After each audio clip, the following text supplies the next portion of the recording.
Happy birthday, Jerry. Happy birthday to you. Happy birthday, happy birthday, happy birthday, Jerry.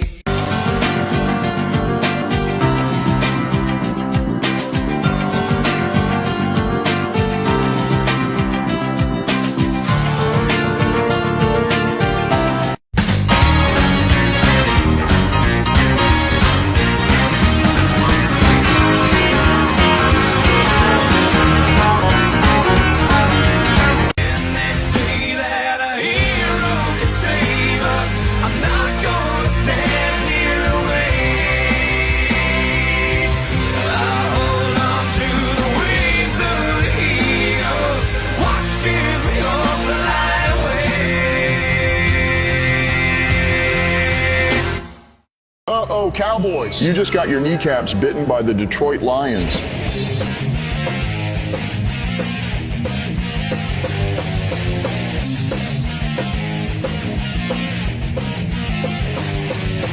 This is the tightest this group has been. This is the tightest this 2024 team has been.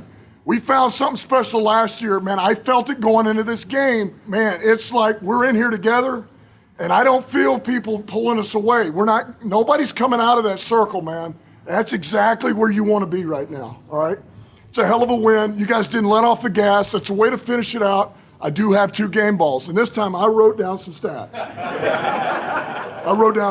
Let's start here on offense. 18 to 25, 315 yards passing. All right, 3 tugs, 153.8 quarterback rating. Jared Goff. Thanks, boys. Love y'all. Keep going. Absolutely. This player came up to me last week, and he said, "Hey, Coach, if I get a takeaway, can I break the team down next week?" And I said, "If you get 2, you can break them down all week." Well, he got more than that, man. All right, this guy had 6 tackles, had a PBU, 2 PBUs. He had 2 interceptions, and then 1 punch out, man. BB! Shoot, I just want to say I love y'all boys, and we really finna go on the stretch. Our division starts this week. That's a great win. Break it down. Hey, real quick. Our f***ing head coach is our f***ing rock now. We're in f***ing Dallas, in his f***ing place where he played game ball. Bring it in!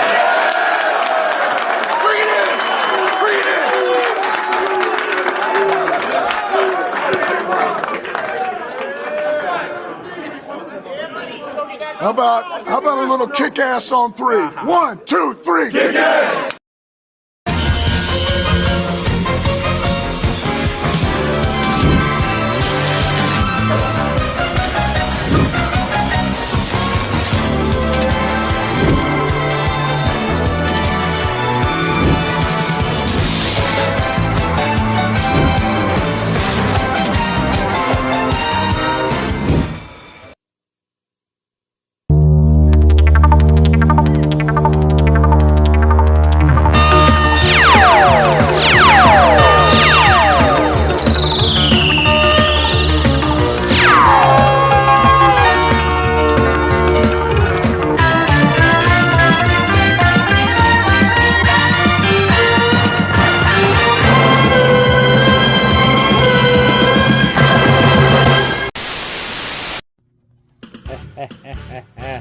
I told yous, Dallas.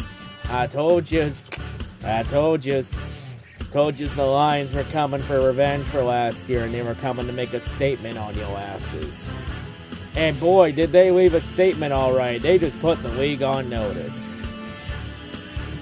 Because that was one of the most dominant games from the Lions I have seen in the God knows how long. Just dominant on both sides of the ball from start to finish. Like, was this supposed to be America's game of the week? Because this was America's massacre of the week. And getting the revenge, and finally ending the losing streak, not only against the Cowboys, but finally, for the first time in 13 years, getting a win in Jerry World. And making Cowboy fans cry at the end of the game. And also, I didn't even know Sunday was Jerry Jones' birthday. Well, the Cowboys gave Jerry Jones the ultimate birthday present of not showing up on Sunday. But there's a little bit to talk about for Detroit sports. Let's talk about what happened. outside of the Lions. Detroit basketball!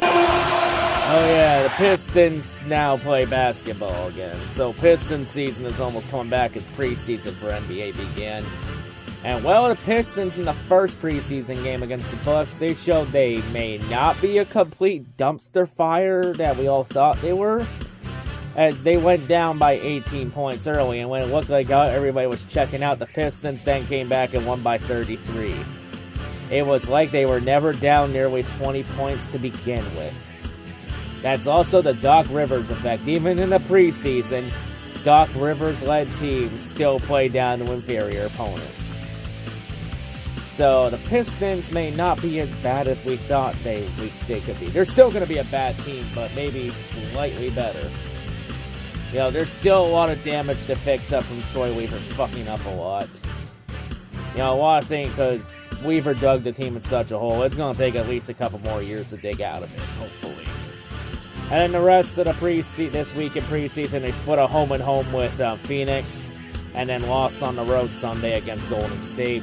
And the Pistons have one more preseason game left later this week against Cleveland, before their home opener on the 23rd of October against Indiana. So Pistons basketball season is officially back. No, we are not talking about the Pistons making the playoffs. That's a couple more years from happening. Come on, folks. Let's be reasonable, realistic. Red Wings have a better chance of making the playoffs at Little Caesars Arena than the Pistons right now.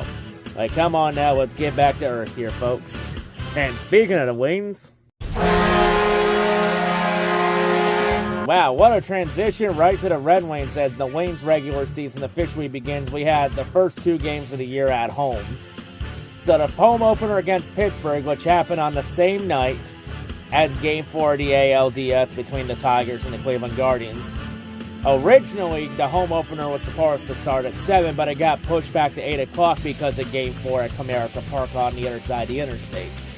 Which, hey, makes sense, Tigers baseball. You know, priorities, man. But the Wings did get going at 8.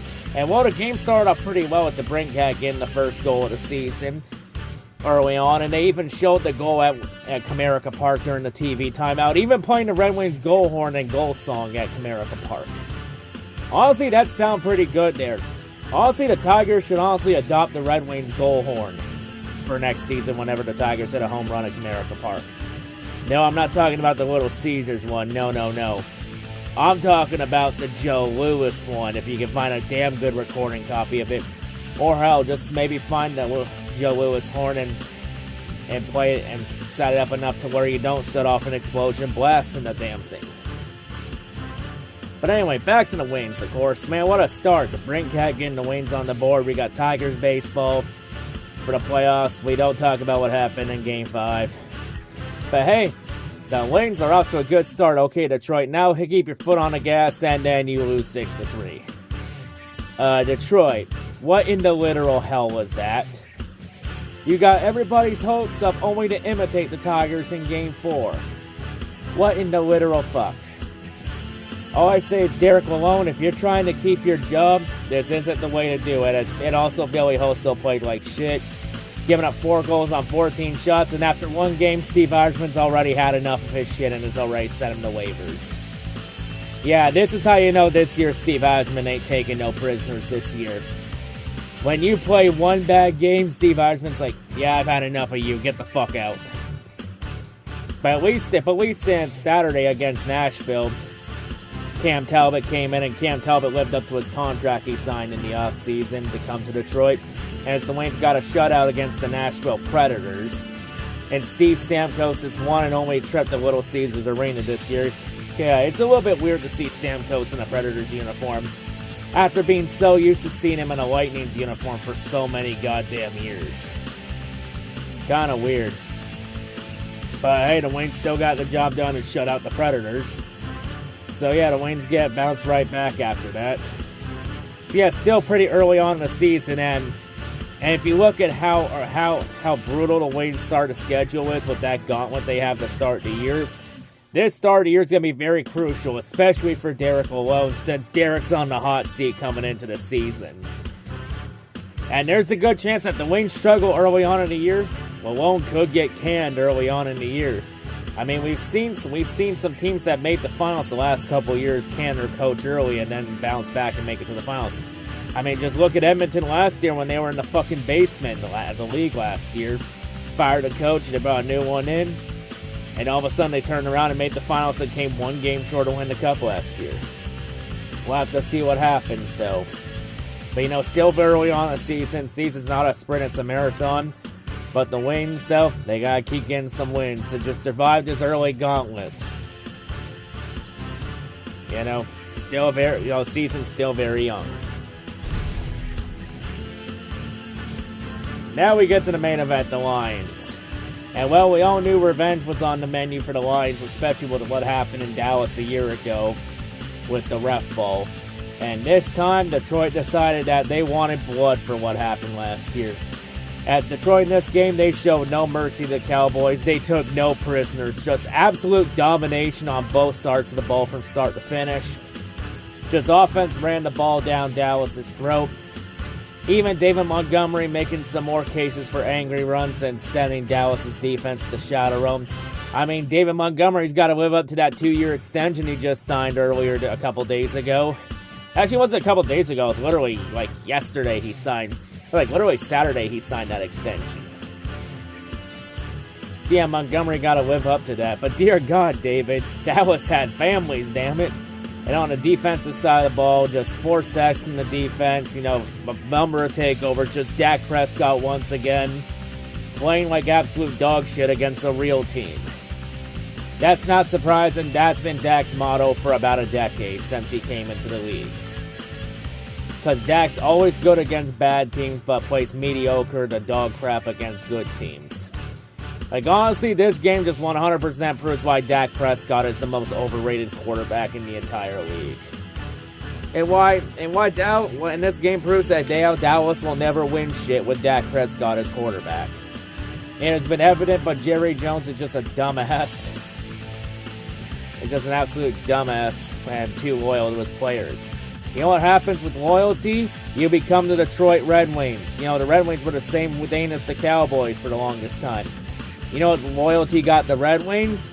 A one-way ticket to hell. And that's where Dallas has gone for about 30 years with the loyalty now. You know what loyalty is going to get Dallas? A one-way ticket to hell. But yeah, Detroit complete dominating. Even Detroit's offense was trolling Dallas throughout the game. You know, you had the flea flicker, the Sam Laporta, another long touchdown throw to J-Mo. Even had Decker and Dan Skipper both report eligible for a play. And the Lions trying to get Decker a touchdown, but Dallas was ready for it. And there was a question was, could the refs actually read the Lions jerseys this time compared to last year? And the answer was, yes, they could. All we had to do was just make the numbers look like blocks and put Detroit on the front of it. Oh, so now the refs can read the fucking jerseys. Where the fuck was this shit a year ago? Fuck you. Pieces of crap. I can read that jersey for you. 1, 2, 3. Fuck you, ref. But yeah. And they always kept cutting to Jerry Jones, who was looking sad in the press box. You know, that's definitely not how Jerry Jones' 82nd birthday wanted to go. For Jerry, it was the opposite of nice. For Detroit, it was nice. Just absolute domination. Even like this game, it was easily this was actually Jerry Jones' the Cowboys' worst loss at home since Jerry Jones bought the team back in 1989. Not their worst home loss all time. Their worst home loss all time came in 1985 when they lost 44-0 to the Chicago Bears. And that was back in the old stadium before Jerry Jones took ownership of the team. But yeah, remember when Dallas used to be good at home? Now Dallas is complete dog shit at home. So yeah, the Lions get the win 47-9. Not much to say about this game. It was pretty anticlimactic. Just Detroit just absolutely steamrolled and bitch slapped the Cowboys. Getting absolute revenge over last year and all the other controversies of Cowboys past. So yeah, just Detroit domination on the other side. Detroit goes to 4-1. You know, Detroit didn't overlook this Dallas. They focused on Dallas and got the job done. And now there's now they set up for a big division matchup next week against the Minnesota Vikings for first place in the NFC North. All I say for this blowout win is nothing can ruin this. Except that. That might. God damn it, what the fuck did Aidan Hutchinson do to deserve that shit? Is this really the price we had to pay to get our revenge on Dallas for last year? A soul for a soul. Fuck me. And Aidan Hutchinson was going to be a front-runner for Defensive Player of the Year. Fuck. As, yeah, Hutchinson fractured his tibia in this game, and he's done for the year. He already had emergency surgery in Dallas Sunday night, and we'll find out the extent of the damage later this week, but bottom line, his season's over. So, yeah, prayers to Hutchinson. That's why the jersey's hanging up over the HMS flag. Sorry, priorities. I miss Hutchinson, my favorite player on the team. No. Damn it. Hutchinson was going to have close to 20 sacks this year. And now it's gone.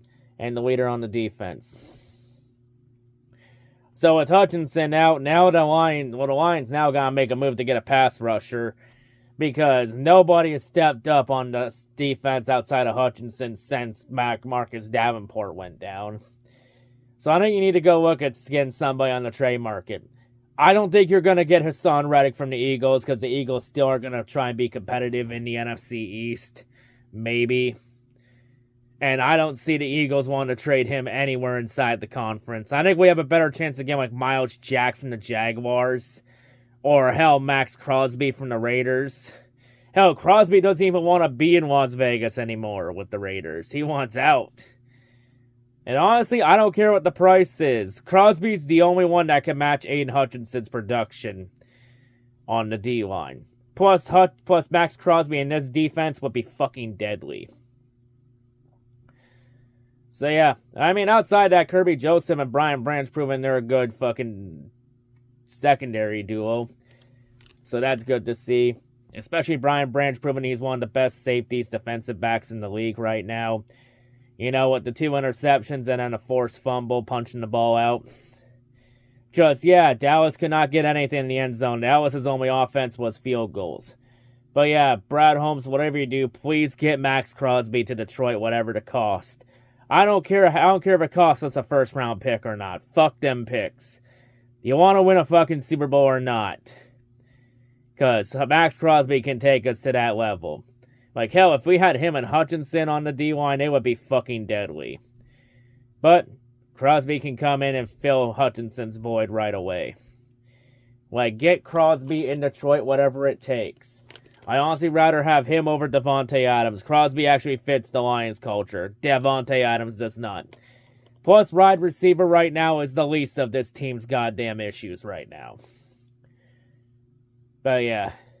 And at least Dan Campbell actually mentioned Jared Goff's stats this week and didn't forget about it, unlike what happened with Seattle 2 weeks ago. Until Jared Goff decided to get the ball back. Because when Dan Campbell decided he believed in Jared Goff, Jared then decided to change the lyrics and be like, I believe in Dan Campbell. Okay, that doesn't have the same fucking ring as I believe in Jared Goff. So yeah. And after today, Dallas, after today, move over. Detroit is America's team now, bitch. And we ain't talking about them Cowboys. How about them Cowboys? It's now. So yeah, we get the win. We got Minnesota next week. Defense, time to step up or step aside against the Vikings next week. Because little birdie told me the Vikings are getting out of line right now. And the fan base and the Skull Nation and the Viking fan bases are still crying about Kirby Joseph last year. So yeah, Viking fans are getting out of line, and the Vikings are too. And next week, time for the champs to put Minnesota in their rightful place. As we've gone 2 teams down on the revenge tour, 3 remain. And no, Minnesota, you're not on the revenge tour. You aren't special enough to be on the revenge tour. Get the fuck out of here. But yeah, on to Minnesota next week. I'm out. Go Lions. And Dallas, How about them Lions? Let me tell you something. I love this team now. I got goosebumps, gentlemen. I love this team. I'm just paid and I'm enough, and I'm great at doing stuff. So hey, check me out, yeah, I'm just paid.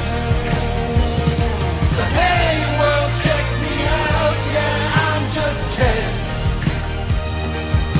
This November, when the chips are down, America needs a leader it can turn to. His name is Dan Campbell. He has revived not one, but 2 franchises. Welcome to Applebee's.